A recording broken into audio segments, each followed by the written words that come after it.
You're listening to How to Stan. For more information about the show, as well as my other podcast, 17 Karat K-Pop, and how you can support both of them, visit 17karatkpop.weebly.com/how-to-stan.html. Enjoy the show! Welcome to the grand season finale of How to Stan. This is a good episode both if you've listened to the show all year and if you're new to it. Feel free to pass this link to this episode along to someone who needs a podcast recommendation, because this episode summarizes what each episode of How to Stan this year covered. And hopefully it will still be a treat if you've been listening all year, because I have some bonus content. Some previously undiscussed stories left on the cutting room floor earlier that I now want to bring back. So this is a bunch of basically the bonus content. If you want to listen to How to Stan, you can binge listen to the season by going to 17karatkpop.weebly.com and clicking the How to Stan tab at the top of the screen. You'll find a complete episode guide there. There's also a How to Stan complete episode guide on my Substack as well, howtostan.substack.com, with links to every episode. You can also comprehensively check out the show if you follow the playlist of episodes on Spotify that I continually update. That playlist link is on my website as well. And of course, wherever you subscribe to 17 Karat K-Pop, this show shows up in the same feed. With that, let's get into this. I kicked off the year with a 2-part episode about brands. People who really take their admiration for a company to the next level. From IKEA to Wendy's to everything in between. Some of the funniest online feuds brands have had back and forth. Some of the brands who have done the smartest marketing, and why I think that is. All things brand psychology, basically. And just fun stories about them. After that episode aired, a documentary came out about another notable brand, Von Dutch. There's a 3-part Hulu docuseries out called The Curse of Von Dutch, A Brand to Die For. It has a really interesting backstory. The brand was inspired by this guy, Kenny Howard, who nicknamed this hot rod design Von Dutch. But he actually was most popular in the 1920s. But then his style inspiration basically became the inspiration for a brand after he had already passed on. So the name Von Dutch, the copyright was bought, and these new people took his place. So then Von Dutch became a thing. You saw celebrities wearing the iconic Von Dutch trucker hats everywhere in the 90s and early aughts. There's actually quite an interesting backstory with a lot of twists and turns, which you probably gathered from the name, A Brand to Die For. One of the guys, Mike Castle, who ended up starting Von Dutch, at first started this other brand, Bronze Age, in the 80s. And he built that brand on money he had gotten from drug dealing, making headlines for being in prison while making headlines for his brand taking off. Then when he ended up selling the brand, Bronze Age, to an investor, it went bankrupt soon after. This character, Mike Castle, also admitted he had hired hitmen to go to Von Dutch offices, threatened to kill Tony Sorensen, who became Von Dutch's CEO in 2000, basically so he could get control of the company again. He sent the hitman to kill Sorensen if he didn't take the briefcase full of money. Basically, a bribery to get him out of the company. To get them to take the company off his hands. He hired the hitman to threaten to kill him if he didn't take a literal briefcase full of money. Then there's this other character who helped create this brand, Robert Vaughn, who bonded with Castle and was named an accessory to murder as a teen. He ended up killing a roommate and claimed self-defense, so it's a very, very surprising backstory. And the brand really wasn't viewed as this cool, ingenious thing at first. This group of guys that started Von Dutch literally would just replace the Dickies labels, so they just ripped off another brand, literally ripping it off. The brand was really about to go under. What saved it was celebrity. Ashton Kutcher wore a Von Dutch trucker hat amid his punked fame, and the brand just skyrocketed in value. The business was saved because of their connections. They knew celebrities, they could coordinate with stylists, and get A-list stars to keep wearing those hats, which is why they were all over the place in the 90s and early aughts. It was quite coordinated. You know it was a success, though, when people try to rip it off. And there was an estimated $1 billion worth of fake Von Dutch products hitting the market. Von Dutch actually became the second most counterfeited brand in the entire world. It had this extreme fall from grace after a letter was leaked to the press, revealing that the original guy who was the initial inspiration for this brand, had written a very racist letter. And anti-Semitic. It was just horrific. Then the brand was really wrapped up in scandal. Sorensen sold his shares in the company. One of the leaders left it to start the Ed Hardy brand. The tension that had grown at times between the members was just never receding now. Interestingly, a big part of coordinating this brand's success among the A-list was a black man. Tracy Mills really liked the brand, and so he actually didn't dream about a fashion career at all. He was going to be a pro basketball player. But he had a lot of famous acquaintances, and he got them to wear this brand he just liked as a fan. Interesting fact, one of his friends at the time was Brian Prescott. Prescott is now Jamie Foxx's manager. I bring this up for two main points. One is that it really speaks to the power of celebrities to save a brand, to revive a brand, and to dictate what is considered cool. They're cultural gatekeepers whether they like it or not. And the ways in which they are cultural gatekeepers are often more orchestrated and less overnight than it looks. Less spontaneous than you'd think. And I also find this brand fascinating, not just for the devotees, but the ways that it got fame. By literally ripping off another brand, but then having creative contributions from a black man, and then releasing this racist letter. It's just, to me, an interesting case study in how brand popularity, who gets attributed with a brand popularity, and why. And when they suddenly want to distance themselves from the brand they spent years trying to keep their name attached to. It's a very interesting case study on human behavior. Plus, of course, you have all of the dark backstories of the main characters in this story. It just makes for a really thought-provoking, behind-the-scenes look at a brand. Next topic I covered on the show, Mark Twain. And it's more interesting than it sounds, I promise. He has some of the earliest examples of how bizarre fan mail can get. So I share a ton of public fan letters that have been compiled into this book. I share the book with you basically. The abridged, most interesting bits of it. All of this fan mail Mark Twain got, and kind of some hate mail, some criticism. And it's extra interesting not just for the window into the minds of fans back then, but also that Mark Twain wrote a lot of comments on those letters. Slide comments, sometimes dissing, some maybe made for ironic humor. He was an interesting person. Next, in an episode called The Past, Present, and Future of Boy Bands, I have a conversation with Maria Sherman, music writer, about her book Larger Than Life, a book about the history of boy bands. We talk about the roots of the boy band industry, basically. How BTS fits into the boy band evolution, what to expect from the future of boy bands. Tons of interesting stories behind the book, and within the book that we dig into. Then, I released part 1 of a Britney Spears special.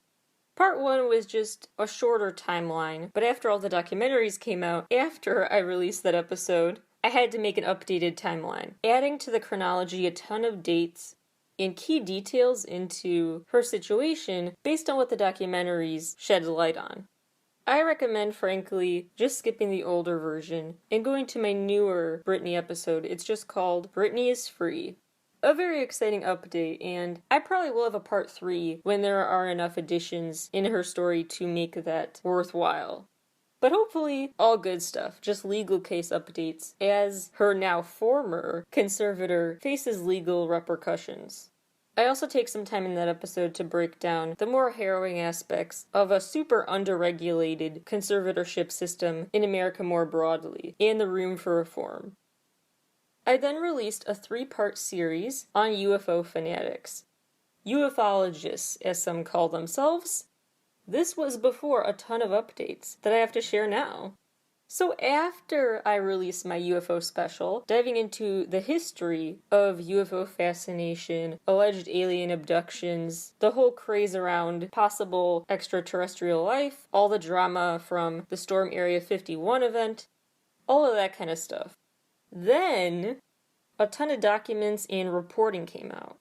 First of all, newly revealed government documents showed that federal law enforcement agencies had really prepared for battle over the Storm Area 51 event. They actually cited a fear of terrorism and terrorists embedding themselves in that crowd of people who went to the Storm Area 51 event. They even prepared and planned for possible nuclear and biological weapons exposure, and planned to handle anyone who actually did intrude into Area 51. They planned to react with, quote, automated deadly force countermeasures. The Pentagon recently announced plans to form a new UFO investigative group called Airborne Object Identification and Management Synchronization Group. In April of this year, the Defense Department confirmed triangle-shaped objects caught on video in 2019 by the Navy were legit UFO sightings, not some Photoshop thing. The Defense Department revealed, yeah, that was authentic. Other big claims about UFO sightings were made in what I think will go down as a historic 60-minute special, May 16th of this year. By August of this year, a Gallup poll showed a very substantial uptick in Americans who believe in aliens and UFOs. This was a year big-time believers felt very vindicated. But meanwhile, though, they're not always accurate about sightings. This year, the feds are also saying that certain pilots who thought they saw people flying jetpacks, actually, those sightings may have just been Jack Skellington balloons. So, keep in mind your eyes can still play tricks on you about what's in the sky.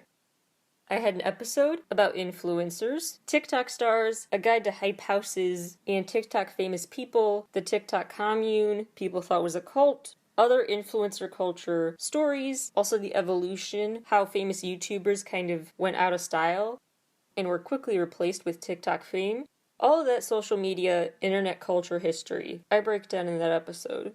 It's also a topic I covered more with more specific examples and stories in my interview with culture writer E.J. Dixon. Some updates on the influence of TikTok and hype houses. TikTok said in July of this year, 75% of their users had reported that they had discovered new music through the app, which shows some big longevity for TikTok. As a source of finding music, that opens up a realm of possibilities for them to grow that app.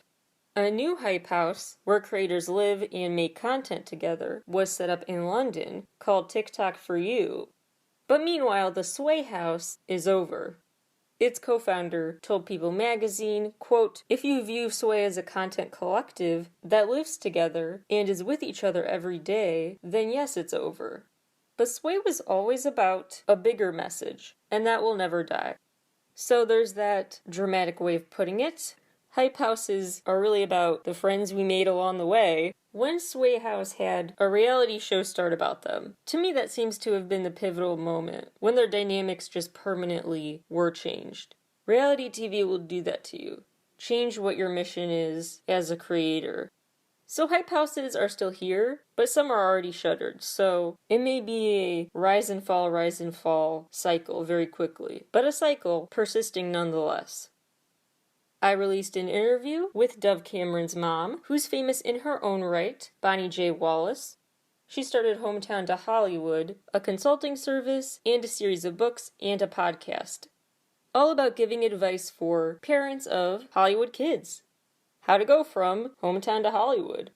So she had some really interesting behind-the-scenes details to share about Disney Channel sets, Dove Cameron's career evolution, the public eye. Really fascinating conversation. Then I released an episode about European football, some of the history, some stadium tragedies, which now parallels have been drawn to the tragedy I talk about in that episode and Astroworld. Then there is the fallout of the Super League.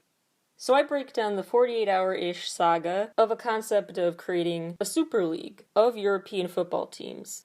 The update in that case that has come out since that episode is that the EU's professional soccer governing body has decided they will not formally penalize those who tried to create the Super League. It was thought to have been so monopolistic it could have been against laws, but they will not be prosecuted or anything like that. They just want to pretend it never happened, I guess. I did an episode diving into the bizarre, sometimes wonderful, sometimes just bizarre world of Shrek superfans. Shrek memes online, in-person Shrek festivals, all the ways people grew to love that ogre. As of recording time, we are just around the anniversary, December 14th, of Shrek entering the National Film Registry, so that's pretty exciting, not gonna lie. I did an episode about this musician, Jandek, as part of my imposter series of episodes, looking at artists who have deceived people. And Jandek, it's not really that. That's why I say it's only partially technically part of my imposter series of episodes. It's not like he pretended to be who he wasn't, but he just never wanted to reveal who he really was. I explain it in that episode. His story is a fascinating example of how an artist can get fame by hiding. This word-of-mouth marketing and nothing else. Grassroots, fame-resistant fame. It somehow makes it through and becomes a winning marketing strategy to do whatever you can not to market your music. You'll hear what I mean in that episode. I do see the Imposter series of episodes as a continuous part of the show. And one story that came to mind recently that would apply to that series is the story of another author, not who they claim to be. Check out the How to Stand Art and Book Hoaxes episode for more cases like this.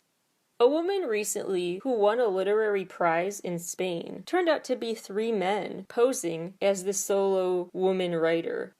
A professor and single mother of 3, no less. There's this crime author named Carmen Mola, who's a huge deal in Spain. She was going to be given an award for The Beast, her upcoming project, but who rose to accept the award? Not a woman, 3 men. This is not just weird, but gets ethically more concerning when you know that this author was specifically celebrated for her portrayals of female protagonists, strong female characters, plus the admired view of a woman as having it all, having the kids, writing as a side hobby, really epic books. The 3 men who posed as her said they paid no attention to gender when choosing a name for the pseudonym. They said they just wanted to work, all 3 of them, they thought it would be fun, to publish a book together under a different name. They claim no further thought went into it. They are all original writers. It's not like they plagiarized this book, and they actually all have written TV scripts, so they could have had a career in the industry without this stain on their reputations. This was not to get their foot in the door. Their feet were in the door, and then they just wanted to do this apparently for fun. Although part of the fallout now is what they didn't seem to have qualms with before, when they posed as a woman and allowed one of Carmen Mola's books to enter the Spanish Women's Institute's list of 50 feminist titles to help, quote, understand the reality and experiences of women.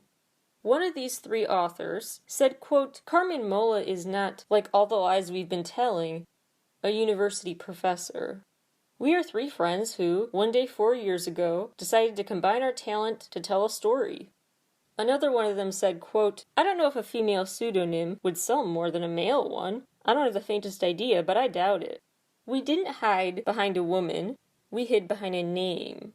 We didn't hide behind a woman, we hid behind a name. In general, I understand the appeal of the concept of pseudonyms. What specific pseudonym you choose and why, and how that affects how you market yourself and how the audience pictures you, that matters though. In my opinion, it crosses a line when you start getting actual accolades for your portrayal of something while you know it wasn't the accurate portrayal your readers assumed it was. Speaking of some hotly debated topics, I did an episode about industry plants, a history of allegations of various musicians who have been accused of being plants. And I dive into the quote-unquote clues people have seen that are viewed as evidence pointing to them not being as started from the bottom as they pose themselves as, and why those plant accusations towards some artists persist. I did an episode about various Disney enthusiasts, their various fan clubs, a very twisty-turny history of feuds between the fandoms, and the opposite, a lot of goodwill throughout the park's history. And I also break down, surprisingly, the immense extent to which Disneyland enthusiasts are not the same as Disney World ones. I did an episode about SpongeBob, the best episodes and why. Truly, the humor holds up, and the episodes are more for adults, too, to find humor in than you remember.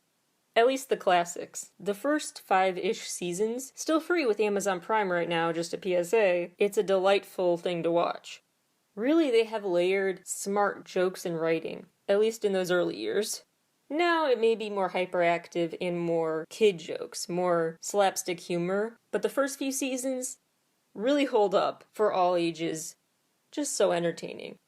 Speaking of favorite shows, I did an exploration of what makes The Daily Show so good. I talk about some of the psychology, cultural factors that led to its continued relevance, and just why I like it. That's what this show is all about. Talking about pop culture and getting into why people are into it. The why. I focus a lot on that in that episode. Other entertainment that often leads people asking why. Horror movies. And I have an episode all about their appeal over time, as well as some really interesting shifts in the tone and content of horror movies decade to decade. A lot of interesting USA historical context roped in. I also have an episode about Buffy the Vampire Slayer. Why that show truly was so pivotal, changing truly the course of teen television. Frankly, starting teen television as a legit category. What's the big deal? Why do people all around the world study it? And some of the most interesting Buffy studies papers I've read. For real, lots of academic work on the show's influence. Then there is the episode all about true crime fans, which I get a little into in my interview with E.J. Dixon as well. In that episode, I really try to explore what the appeal is of shows like My Favorite Murder, podcasts, true crime books. I look at the history of all this content, docuseries, etc., and the different sources of why people like it, from some personal experiences and from some other reading I've done. The latest in the true crime world, showing how the ethics surrounding this fascination are really being thrown out thanks to social media. There was this piece in the Daily Beast I will link to on my site called The Bizarre and Unsettling Rise of True Crime Makeup Videos on YouTube and TikTok. True crime makeup videos. So people make TikTok or YouTube videos recapping a true crime story or even playing audio, like from a docuseries or a 911 call in the background during the makeup tutorial. They combine two interests in one and see no problem with that. One of the pivotal times this trend kicked off was in early 2019. A string of influencers followed suit after one of them posted murder, mystery, and makeup. After that video came Danielle Kirsty at Literally Lizzie, these creators gaining thousands if not millions of followers for true crime makeup videos. So although that interest in combining nothing against people who like makeup, but for lack of a better word, combining a trivial interest with talking about something so weighty and gruesome, while that continues to happen and raise all sorts of ethical red flags, there are also people who are trying to find responsible ways to stay fascinated by true crime. It's not an overt, out-of-the-gate sin to be interested in it, but what you do with that interest matters.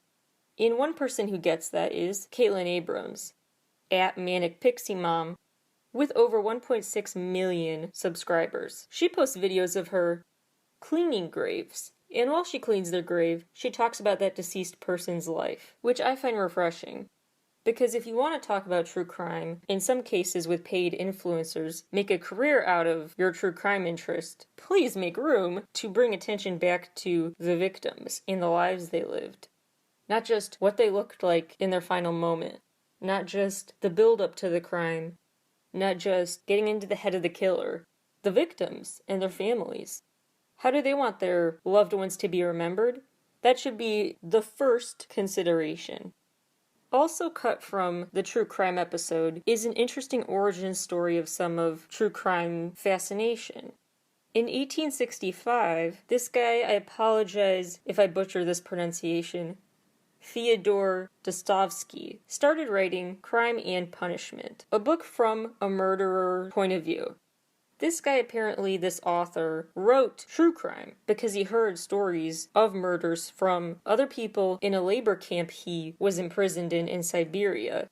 he had opposed vocally the serfdom institution and was therefore imprisoned.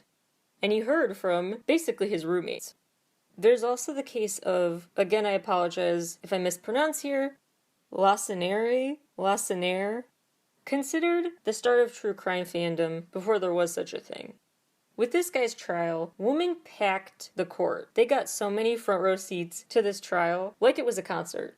Plus the press got really obsessed, started to dig up everything they could about his past, possible red flags, and any other new revelation could become its own story then. He had very concerning admirers who gave him fan gifts, fan mail, autograph requests. Then he wrote his life story in the few weeks that led up to his execution, where he further gripped the nation with tales about the elaborate robberies and murders he wanted to commit. A look back on Dostoevsky's impact and interest in writing from a murderer's point of view. There was this really interesting take on that in a Slate piece that I will link to on my site. Quote, "Some readers became physically ill when they read Dostoevsky's murder scene.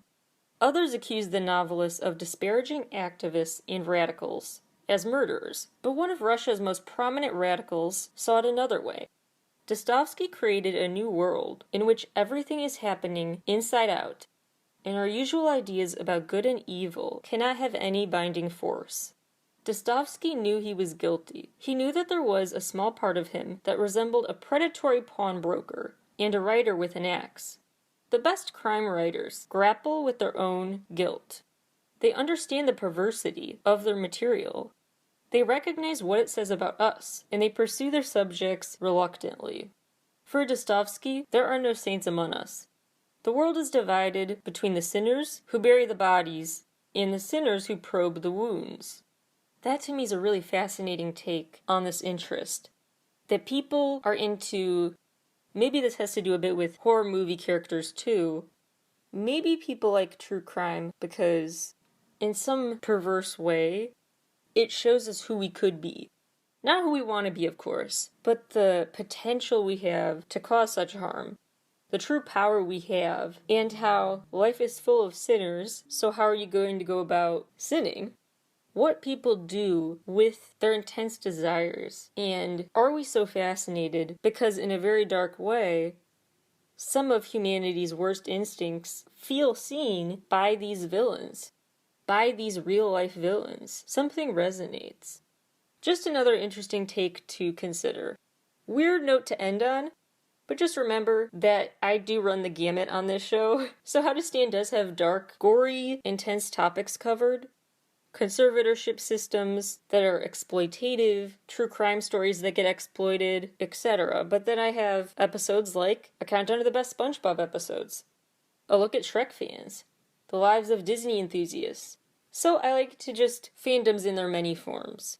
So keep that in mind. That's a little bit of a lighter note to end on. So my show, if you don't like one episode, it's too dark for you, there's another episode out there for you. So please give it a try. That's my wrap-up of the year. I also, of course, encourage you to go back and check out the other episodes I released prior to this year. But that's enough of an overview to get you hooked, hopefully. Much more to come next year, too. Talk to you all again very soon.